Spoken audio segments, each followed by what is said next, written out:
You got a channel. I know. Yeah. Okay, fine. I don't want to make you guys jealous. That's gonna make it.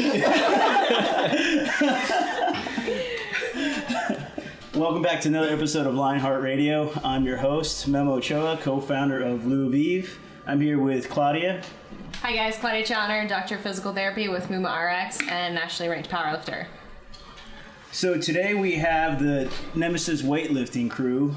They just got back from competition, the University Nationals, USAW, right? That's right. Yep. Okay, awesome. So we have JP. Hey, how's it going, everybody? Sebastian. Hello. Arturo. Hey. And the lovely Darlene. Hi. Thanks for being here, guys. We appreciate it. Yeah, thanks for coming on. Good to be here. Thanks. Yeah, it's a pleasure. All right, so first things first, how did each of you get involved into fitness? Let's start there. I think it started off just joining the military. It kind of just became something to do for my job to get better at it. And you guys were in it conditioned. together, right? Yes, we were actually both in the same platoon twice, actually, yeah. Very cool. Cool. Awesome. And then it just kind of continued from there as a hobby. And then I started to get into the competitions and then found out I really liked it and turned out I was okay at it and trying to get better. So that's kind of how it started. Yeah, just okay. How long have you been competing in Olympic lifting? Olympic weightlifting?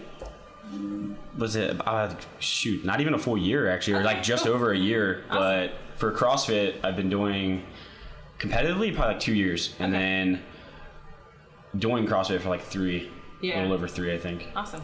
What do you see, Bass?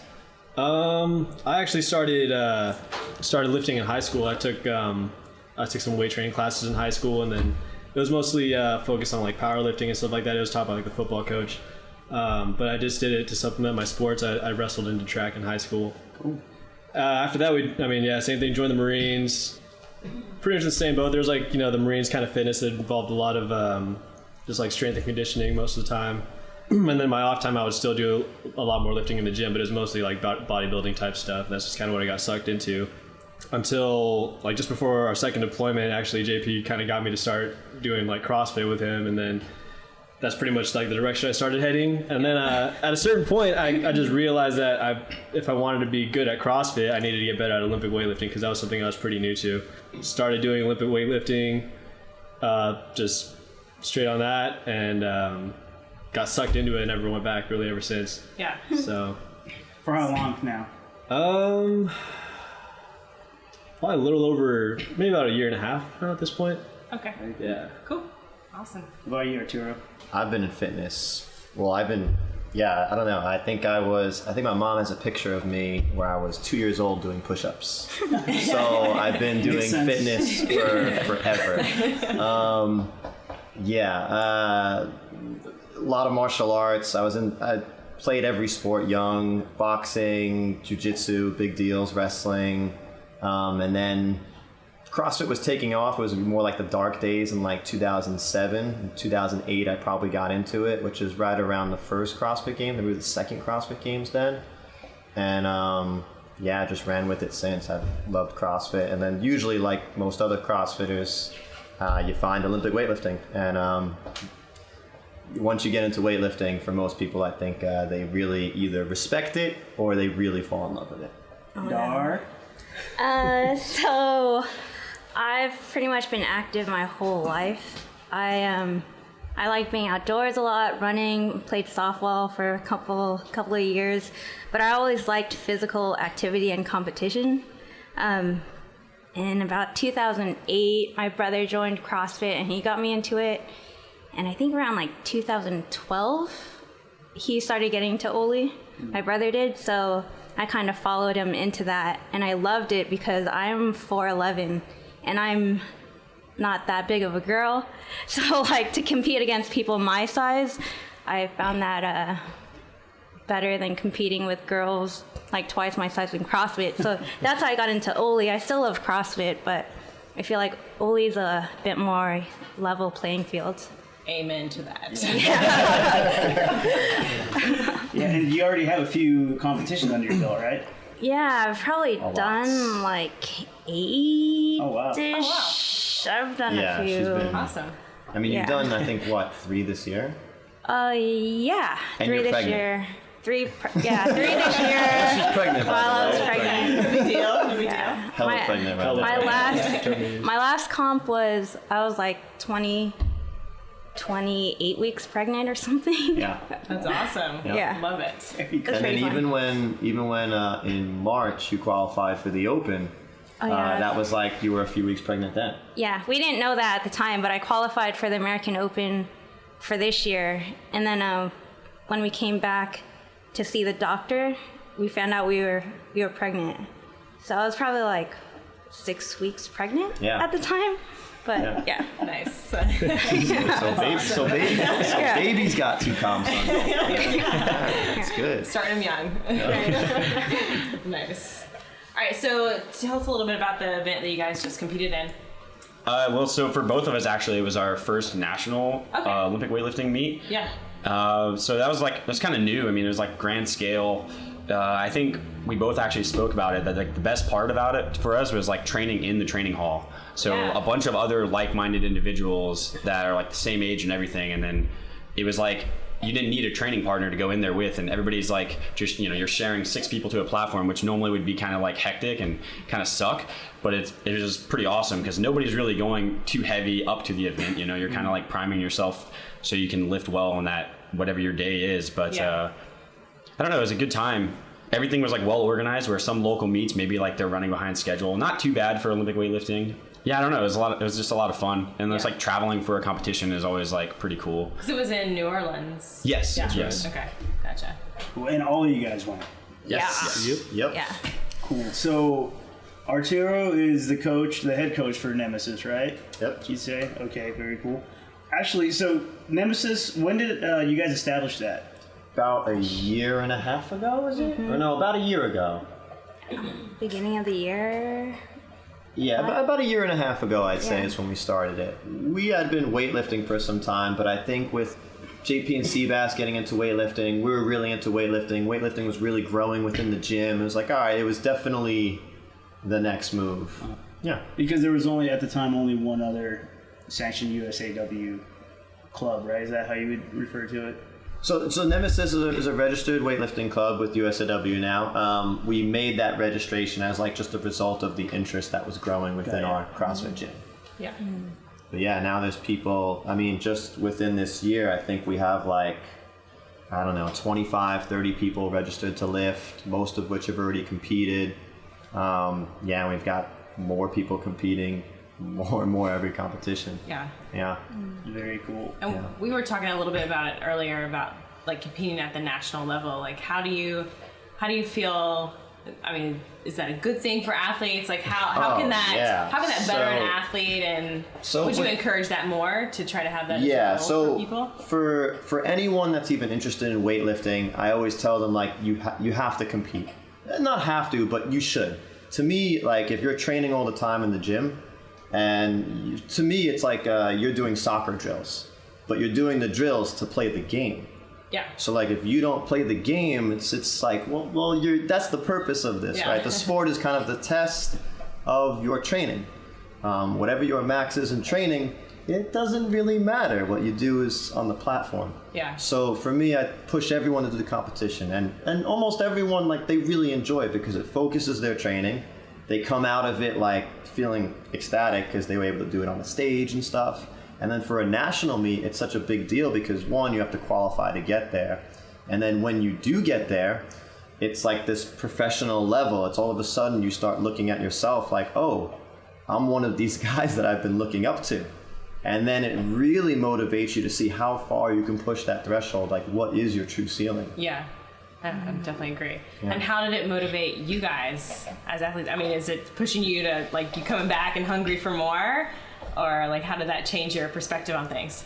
I would say so. Yeah. I mean, it's like Trevor was just saying. You get to that point that you've just been working towards this whole time, and you get to that level, and you're on the same stage as all these people that that you're watching train every day, like the motivational videos you watch before you go and hit your own like, lifting session. Yeah, it's Instagram it up. Yeah, exactly. You're on the same stage as these people, and you're performing the same thing. And you're competing against them, and you actually get to see just like where you sit in comparison to all these other people that do the same thing as you. And It's really cool, and especially for where we just competed with university and under 25. It's kind of nice to. I mean, it's something that I didn't even realize when I first started competing in weightlifting, that I didn't know this was like a whole division of its own that we can compete in. And then once I started getting emails about it through USAW, I was like, oh, what's this? And it's cool to see. Because I mean, yeah, like. I think a pretty cool goal would be to just to lift for a living. That'd be awesome. But there's at the same time, it's like there's like a lot of people our age where we're going to school full time, we're working full time, and then we're still trying to make it to the gym to be competitive. 2-3 hours a day training sessions. It's a different playing field, and it's nice to be able to compete with other people that are doing the same stuff as you. And yeah, totally. It's pretty cool. So and then you come out of a national meet like that and just kind of like seeing where you're at, and it just not to mention the way it's run. It's run completely different than local meets. And there's we do a lot of local meets around here, and there is a lot of great talent around here in the Southern California area, and San Diego and everything like that. We meet a lot of cool people. Some people that we competed with in the past actually were also there from representing California. So awesome. Yeah, that was pretty cool to see. Yeah. It's it's just nice to be competing at that level, I guess. And you come out of it and you're like, yeah, now I know where I'm at. Now I know where I'm sitting next to all these big names. Like, let me get to that next level. Let me push myself. Let me knock up my ranking a couple more steps next year, and then next year be even better. Yeah. So it's a cool experience. It was great. I hated competing. Probably it's true. She still does kind of. No, I don't hate it anymore, but like my first probably 3 or 4 competitions, the only person I would tell is Arturo, my husband, and my brother Erwin, who got me into it, because I would be like a nervous wreck that I cried. You weren't allowed to go. Yeah. So Darlene would tell me specifically, don't tell anybody. She's like, don't tell anybody, like nobody. And I'm like, all right, like it's like the day before. Can I tell them? She's like, no, I don't want them. There. Yeah, because I get so nervous. She even said this for things like when she starts, like she's competed in a few meets, she still feels this way. She doesn't want anyone watching her. And then she starts getting to a better level. Like she made it to the American Open in 2014, and she's still like, don't tell anybody. And I'm like, they're gonna like see if they even watch it. It's like streamed and stuff live. Like people see it, right? She's still no. It's the nerves that like gets to me, but the reason why I compete is to make those nerves go away. But I also... But do they? Yeah. Kinda. They kinda do, but I still get nervous, but now I love to compete. Before I didn't, because I just hated people watching me lift. Like, eye contact is really, I don't know, I don't like eye contact, but yeah, I like competing now, because now once you're out there on the stage and you like put everything you practice for like to the test, you get to, you push yourself more, and then you get to see how far you come, and then you compete once and you want to, you just keep going. It's a fever. Keep going. Yeah. I don't you still hate get pretty anymore. nervous every time. time. Yeah, but that doesn't mean I hate it. Oh yeah, no, for sure.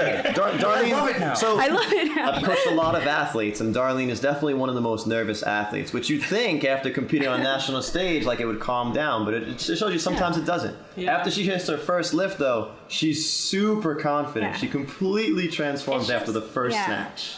That's it. Yeah, but up until that point, I may be the only one to deal with it. The last competition we did in, I think it was in February. March with E2 E2 Oli. Oli, yeah, February. I asked Arturo to slap me in the face because oh yeah, I was so nervous. Yeah, I'm like, Arturo, I just need you to slap me in the face. Just please do it. As a means to calm her down. I know. And I'm like, I'm a man, and I can't slap a woman in the face in public. Yeah. I need this. Yeah. Only in public. Yes, good catch. But then we worked it out to where he like slaps me in the back of the neck, and that worked, right? Yep.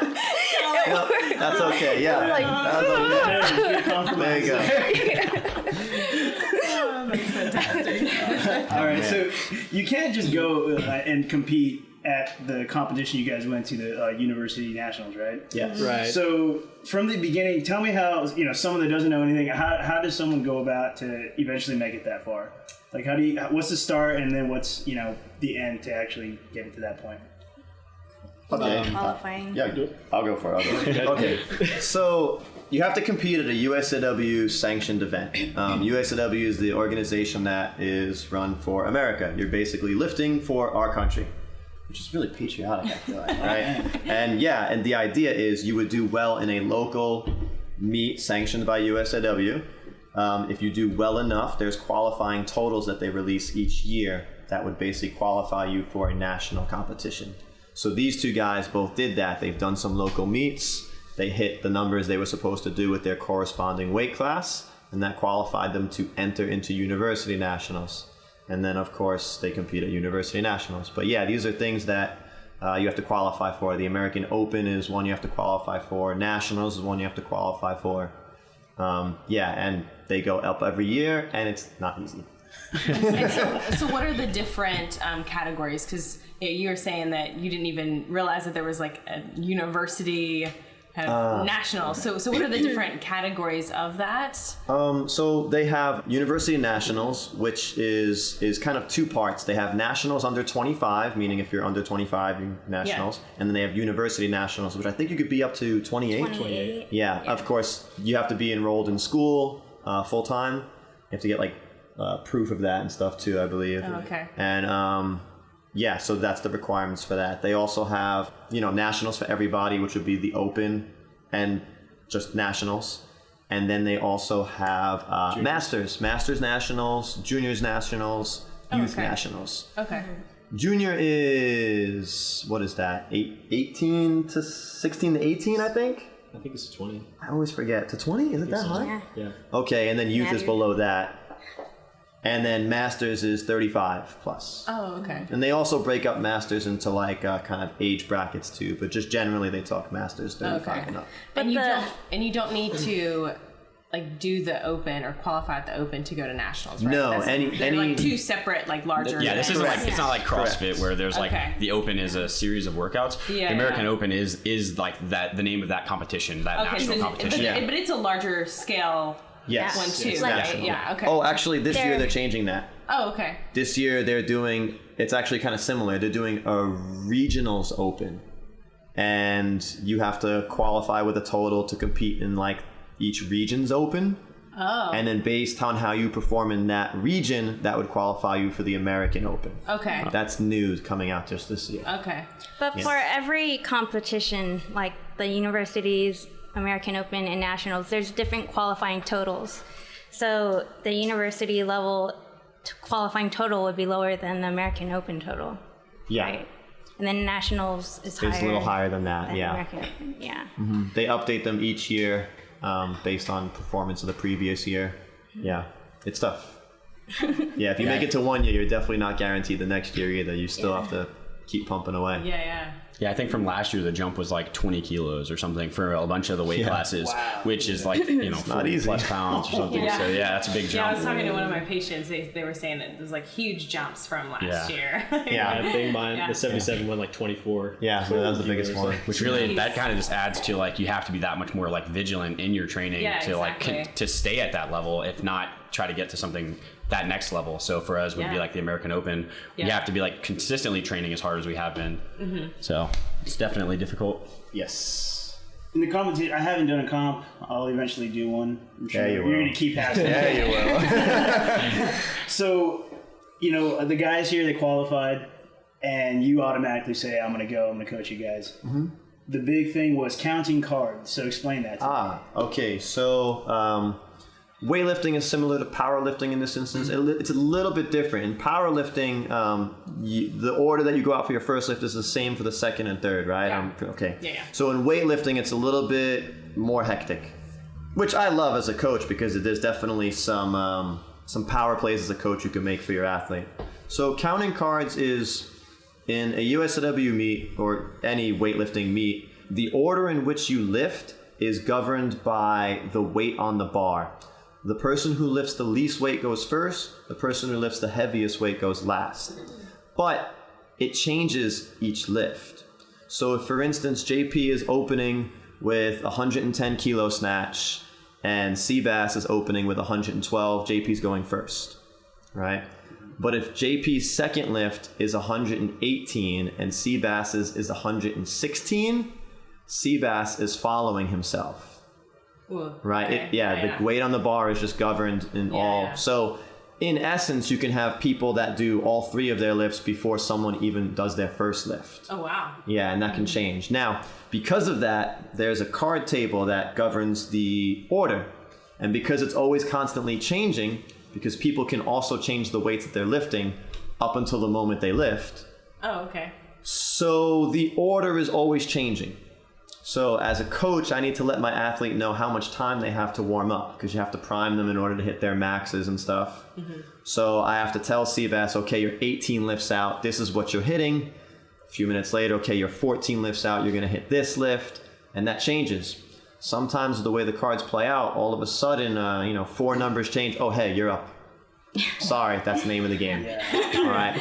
As a coach, it's kind of your duty to make sure that doesn't happen. Sometimes it does. There's a lot of moves you can make. In weightlifting, there's a big bluffing game going on where you put your opening lift. Let's say I put my opening lift at 80 kilos. There's another lifter that's also at 80 kilos. When it comes time to lift, I want to ice them. So I'm going to say, okay, I'm opening at 82 kilos. All of a sudden, they're lifting unexpectedly. They're like, nope, I need more rest. I can do 83 kilos. They change to 83. So I'm like, okay, I will change this to 84 now. And you play this bluffing game until eventually someone has to lift. Now, you only get 3 declarations of weight. You can only do that 3 times. But Per lift? Correct. Mm-hmm. Okay, gotcha. Yeah, so it becomes a big game of like bluffing, who's going next, it can get pretty hectic. As a coach, I love it because it gives me the opportunity to not only get my athlete in like the prime spot, but I also do have the potential to really ice or really break another lifter. And as a coach, I love it. Yeah. Man, that's awesome. I had no clue. No idea about that. Mm-hmm. Yeah, that's fascinating. Yeah, it's definitely the most fun for coaching. Like That CrossFit events, I fun. love and stuff. Yeah, weightlifting, it's a chess game. It's fun. It's hard to do though, especially if you're by yourself. Yeah. I can imagine. Like if you're lifting by yourself, You're kind of screwed. yeah. There's no way you're going to compete without someone counting cards. Yeah. Oh, okay. Yeah, it'd be Interesting. Well, optimally, you can compete, but you're just going to get your ass. Yeah, if you want to open with like an empty bar snatch, maybe. Yeah. Yeah. So how does that work as far as like warm-ups go? Because, I mean, in powerlifting, squat is first. We warm up for squat, and everyone that's in that flight, we go up to our line, and then we all get our lifts done. Right, yeah, And then so we go back, warm up for bench, so forth and so on. it's So similar in that similar to instance. Okay, So gotcha. the snatch is always the first lift. Yep. Everyone will complete their snatches. Then there'll be a 10-minute break, and then everyone will start their clean and jerks. Okay. That's all there is, yeah. Okay, gotcha. But yeah, there's a lot of jockeying for positions and stuff. And, there's all that. Okay, interesting. Have you guys had any interesting stories with having to deal with that? Sure. It just happened. I don't This really just happened this weekend. Yeah. Oh, you want to go? Oh, I say I actually don't think I've had too many. I'm actually typically that athlete that I deliberately will like lowball my opener, and it throws people off. And actually, I did it at this last meet, the national meet, and then one of the ones I used to qualify for it. And that was actually, it was awesome for me because I got to like see the frustration of the other coaches and the other athletes. And he's like, who the hell makes a 10-kilo jump on a snatch? And it blew people's mind. And then, but then I still made the lift. So I was really happy. And I actually, so that's like all it is for me is like, I don't know if it's because of CrossFit. I'm used to the high volume repetitions and like kind of that consistency at a high percentage of my max. That is it. And I think that helps a lot. But yeah, I mean, that's really the only story I have. I don't think it's actually really happened to me. Like, oh, you're up. But again, I think if it did, it's kind of like I would look at it like a CrossFit competition. Like, oh, I got 3 minutes. So, I got 1 minute now. Okay, cool. Make the lift or don't make the lift. It's a hit or miss. But I don't think it would affect me too much as far as like making a lift. Just get set and go kind of thing. I can say JP is definitely the easiest to coach because he's really good at CrossFit and he can lift like 90% every minute. So like if things really go wrong in the cards, I can still expect JP. Actually, it kind of did happen this last competition because what happened is your wrist was hurting you. So we went with a really light snatch because we weren't sure. We had went a month without snatching anything significant overhead. That's true. Right? That's true. So we're like, whoa, okay, let's just see. Like we got to compete on this big stage. Let's just see where we go. We'll do really safe first. Let's just see if you're capable. So he's, I want him to hit that safe number in the warm up, and that kind of gives me an idea what I can have his opener be. So he hits it in the warm up, but he has to hit it fairly early. Now, because he hits it and he's like, oh, this is great. Yeah, I can definitely open up 10 more kilos, 110 kilos. I'm feeling great. I'm like, oh, awesome. This is great news. The problem is, because we had to find that out, we were warmed up too early. So the cards are playing out. There's a lot of people failing lifts. There's a lot of people repeating lifts. Now, what happens when you repeat a lift is it's 2 minutes. And people generally tend to take that whole 2 minutes. And you have a whole bunch of people failing. All of a sudden, the length of time between your lifts is really increasing, messing up his warm-up. So for JP, we had him hit I think 105.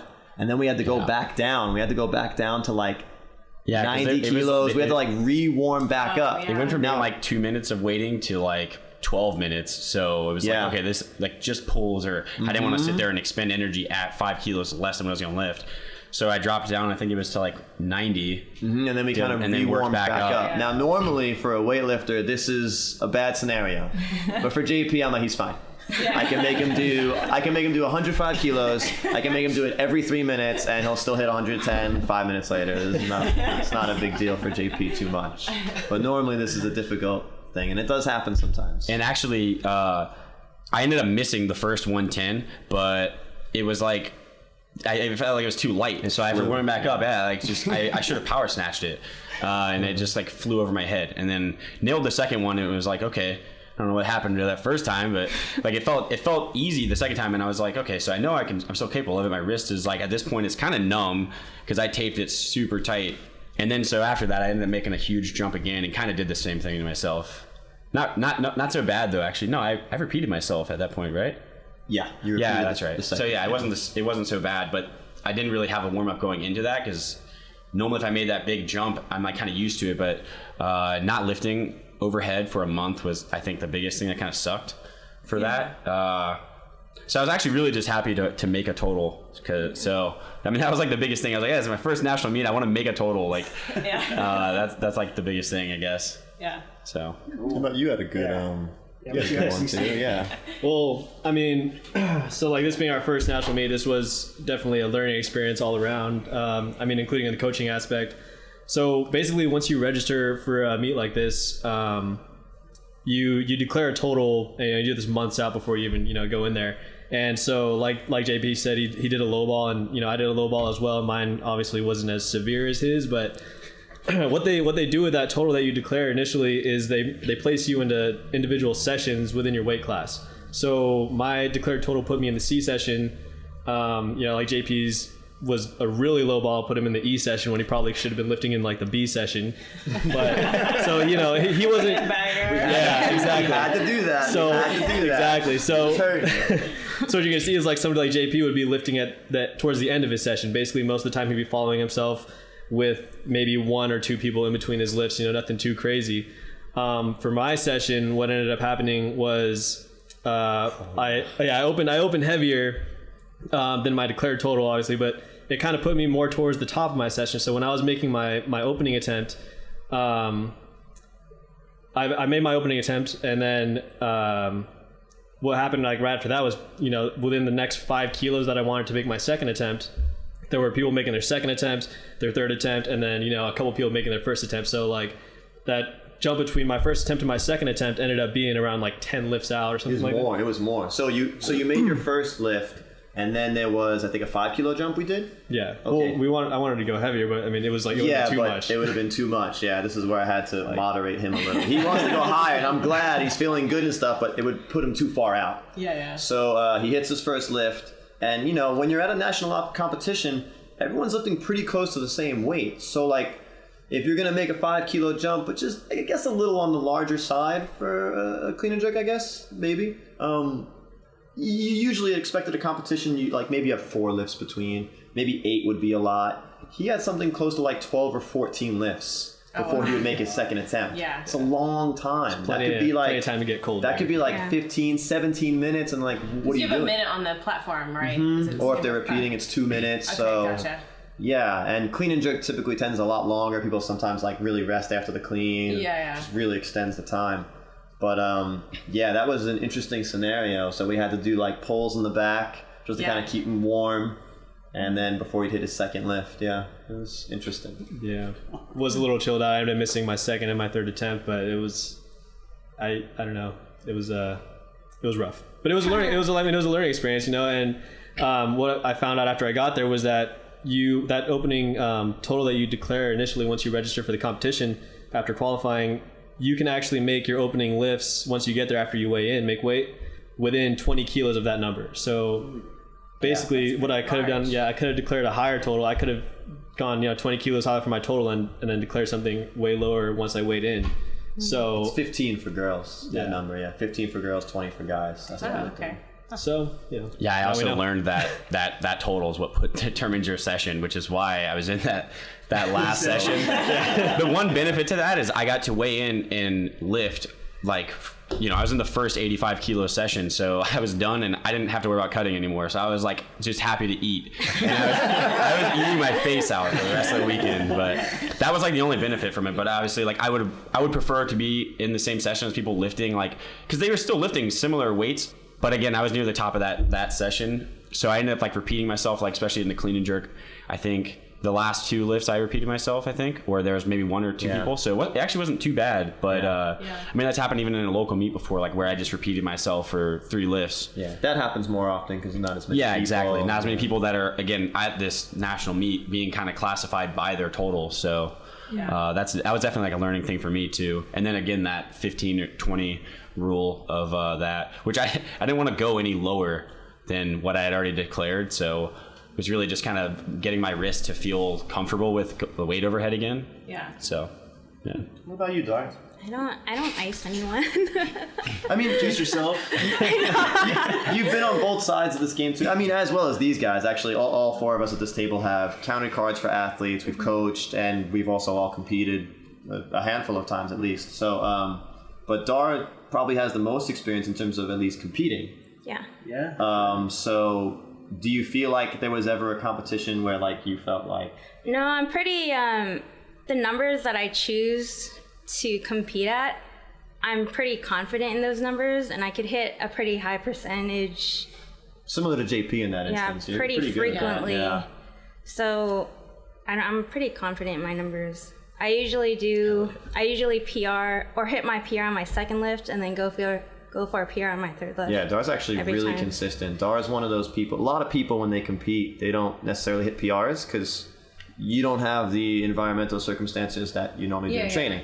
So, but Dar is, she thrives on it. Yeah, she PRs pretty much every competition. Yeah, nice. Second lift and then another third lift. Oh, yeah. Yeah, it must be nice. Must be nice. Yeah. Is that typical though for a lot of Olympic lifters? How do you? Ideal situation, not getting iced or burned from another coach or athlete.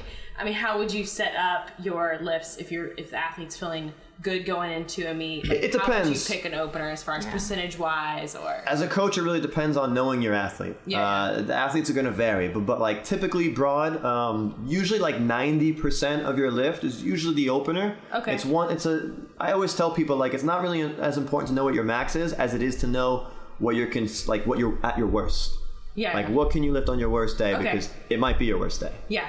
And so that's kind of your opener. Okay. Typically 90% is that number for an open, generally. Yeah. Some people that if it's their first competition, I want to build confidence, maybe more 85%. Yeah. A more experienced lifter, Dar, these guys, I can have them open with 95, 98% and still be pretty confident in that. Yeah.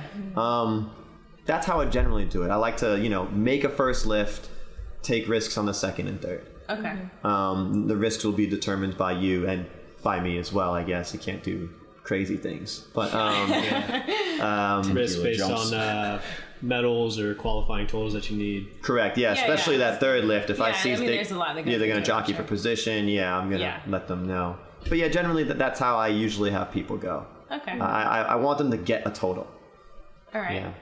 Cool. So we talked a little bit before the podcast. There's some changes going on with the scoring. So they used to use the Sinclair method. Is that what it's called? So it was the Sinclair coefficient, which is basically how they rank you. So you're in each category of weight class, and within that weight class, if 2 people were to lift the same weight, the tiebreaker would be body weight. Whoever weighed less won. It actually happened in this last Olympics. Liu Zhaozhen, who's like the heavyweight crown at this, like the god of weightlifting right now, got, what was his total? 218? I mean, 318? 3 something. Maybe something like that. Definitely more than mine. Oh no, you know what it was? That's what I'm thinking. It was a 218 clean and jerk that won it, basically. It was a world record. Oh yeah. Anyway, Clean and jerk to totally. Liu Zhaozhen breaks the world record snatch, all right, which was zone, and then does a clean and jerk. That's not the world record, but it's good enough to win. And then some guy ends up cleaning jerking. He knows what he needs to do to tie Liu. Hits this miraculous clean and jerk. It's definitely the story of the Olympics for weightlifting, at least. Hits this miraculous clean and jerk and ties Liu. Yeah. But he wins because he weighs less than Liu by like 0.01 or something. Like, and it was like a 12 kilo jump. Yeah, it was a huge kilo jump, way beyond his threshold. Gosh. It was monumental. Definitely one of the best weightlifting stories I've seen. Even though I love Liu, but yeah, it was awesome. And all of a sudden, they take away this rule now with the body weight. So now the deciding factor of who wins between two people tied is who hit the weight first on the platform. Which is interesting. I get it, because what they're trying to do is make the person going after not just match someone, but beat them. Yeah. And I get that, and I like it. Okay, I get it. Yeah. But it just Makes sense. stinks Sure for the lighter guys, though. Yeah. Yeah. Do you find in Olympic weightlifting that a lot of people cut to their weight class, or how does that? At the higher levels, Yeah. Okay. Yeah. That's pretty typical. It's usually nothing too severe. Well, I mean, if you have same day weigh-ins, you can't really. Yeah. You weigh in 2 hours before your session begins. Yeah. So you can't do anything like, it's not like an MMA fight where you can drop like 30 pounds or something. Yeah. You can cut a few lbs, although the weeks preceding, but. Yeah. Yeah, I mean, I typically just do it as like a last week kind of cut, and because I normally walk around only a few pounds heavier than the weight class I would compete at, but I hate that because I just love food too much, so I could I've always told myself I would rather do it in like months, but I can't hold myself to that. So I love pizza, I like pancakes, I like all the junk food. I can't sit there and do that. So yeah, and yeah, actually that was like a little story too. They were enjoying the like continental breakfast at the hotel every day, and we couldn't eat any, we couldn't do that. Me and Sebastian were fucking cutting, and it was terrible. And then of course again that next morning though, 2 waffles, like a full plate of food. Man. Oh my god, we just went ham. Yeah. What's the most weight you had to lose in? Like 3 pounds? No, let's do kilos. We are competing in kilos. Well, I went from That's easy. I think it was actually at the beginning of that week. I was close to like 197 in pounds, not kilos. That'd be nuts. In kilos, I think that's like close to 90. So I cut about 5 kilos then. And actually because I cut to 83.69. Yeah. So actually I cut more like 11 or no, I'm 6.5 about almost. But most of it was literally in that last day, or a good chunk of it was just like dehydrating myself that last day. So like no water pretty much from like 4 till I slept, and then I slept in sweats, and then I woke up. So after the weigh-in, I was like, oh cool, and then I'm just like drinking coconut water, some like electrolyte refuel kind of thing. It might have been like an off-brand Pedialyte thing, but that's essentially the same thing. And then just like hydrating and eating, just nothing too crazy. Yeah. Not what I would recommend for a first-time lifter. Don't cut weight. Don't cut weight. Don't cut weight. Experienced. Yeah. You cut a little bit of weight too, Seabass, right? Yeah, mine wasn't as severe, but I stay around 2 to 3 kilos above my weight class, like by the end of the day every day. But then I lose between like 2 to 3 kilos every night when I sleep, so I can like manage it pretty well. So the morning, I did some really light cutting when we got there just to be sure. I wanted to make sure I wasn't gonna have to like do anything too crazy on that weigh-in day. So I just ate a little bit less, but pooped a little bit more. right, exactly. All good. Yeah. So I woke up that morning being the morning of weigh-ins about almost a kilo overweight, and then drank some coffee, and 2 hours later when I went to weigh in, I was half a kilo underweight. So it's pretty manageable for me. I think after this little weightlifting season this year, I'd like to move up a weight class. So that's kind of what I'm working towards for next year. So what weight class are you in? Right now I'm 77, so I'd like to go up to 85. Oh, okay. Yeah. And you're in the 85. I'm in the 85, Okay, yes. gotcha. What do you usually compete in, Arturo? So I've competed at 77 and 85. I could one up JP on this. I've actually cut 8 kilos to make it to 77, which is pretty extreme, but I've cut weight a lot of times in my life. Yeah. It's definitely too much. I'm definitely like the tallest 77 ever. But you know, in terms of like the Sinclair coefficient we were talking about earlier, my performance based on Sinclair would be better despite me lifting like 10 kilos less. Yeah. Yeah. And it's kind of bittersweet though, because in your head you're like, you lift this weight and you're like, it's not my best. Even though it ranks as your best performance, you're still left thinking like, I still have more like kilos I can lift. So now I compete at 85. I like 85. Definitely a little underweight for 85 still. I'm still lighter, more towards like 83, 82 walking around. But I'm older, man. I don't need to be cutting weight no more. Crazy. Dar, what weight class do you usually I'm in the lightest weight class. I'm usually a 48, but I'm pregnant right now, so I'm not. But, is that the lowest weight class that they have? Yeah, that's the lightest weight class. Okay. But I'm usually only normally I'm only like a kilo or 2 over. Okay. So I'm pretty close to that. It's pretty anyways. Yeah, it's pretty easy for me to lose fat. Yeah, that's not a big deal. Nice. Well, I mean, a kilo for you is a lot harder than a kilo for I mean, I'll stress out about it. No, I'm just saying, like, your kilo definitely takes more time. Yeah. I'll drop a kilo in like a few hours. Mm-hmm. Yeah. Yeah. So do they do testing at these events? They do. They do test, so not at a local meet. Right. Which I guess you could can. They can, yeah. Well, I believe Cal State Games did. That was like one of a bigger version, like a local meet. Yeah, kind of like a statewide thing. I believe they did it there. Yeah, so like most sports that are governed by a drug testing agency, for us it's USADA, U.S. Association of Drug something. Anyways, but it's basically every time you go to a meet through USAW sanctioned meet, you're essentially submitting yourself to be tested at any time, for whatever reason. For national level meets, for the most part, because this testing is kind of expensive, so without a doubt it's like first, second, third place get tested, and then they'll usually, for this one I think they're picking out like 1 or 2 people just out of the whole the whole pool. Oh, okay. But they really can test whoever they want. Yeah. So has anyone ever called anyone out? Be like, hey, check that guy. I mean, it has to be random. They can't exactly do that. Otherwise, you could always have that person deflecting. It's all them for sure. Everyone that beat me. No, but they usually the test at national levels. They're gonna test the top people that podium, all of them. Yeah. And then they're gonna do random throughout the rest of the rankings. How'd they do it in the Open? I waited and nobody called for me, so. But they lined you all up in the back, right? Didn't they do something like that? Am I making that up? I think you're making that up. Oh, okay, I'm making that up. No, but they do. I'm pretty sure they do take the top 3 people and then they pick a random person. And I was just waiting back there. I'm like, am I gonna get my? I remember you were nervous, and I'm like, "What do you to put this in context?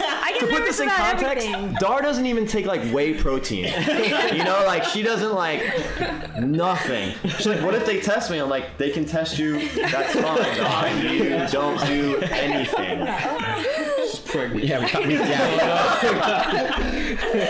would be an awesome way to find out. They tested you and somehow. There's 2 of her. We're not sure if cheating.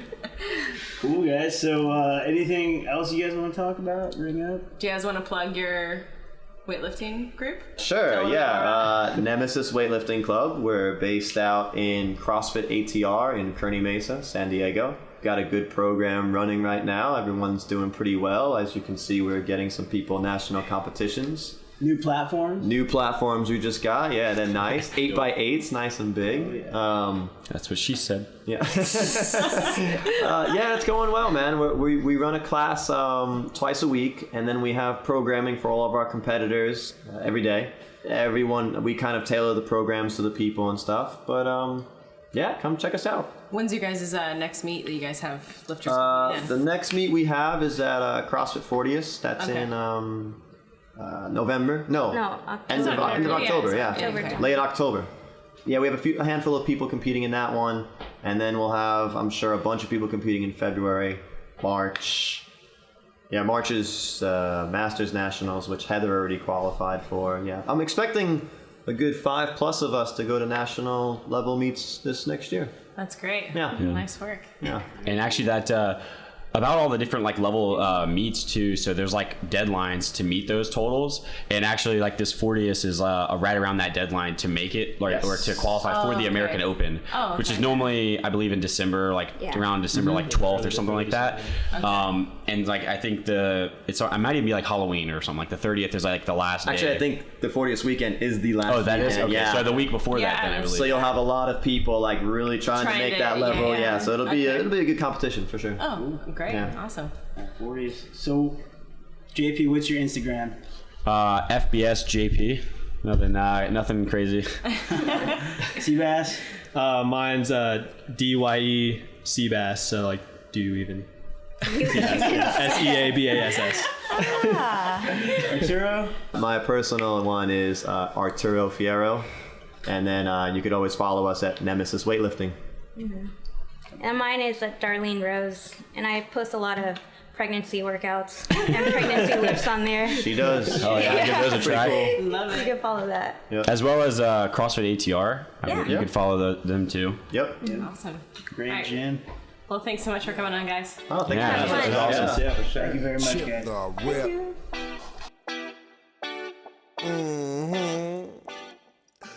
Thanks for listening to LionHeart Radio. Don't forget to rate us and download our other episodes.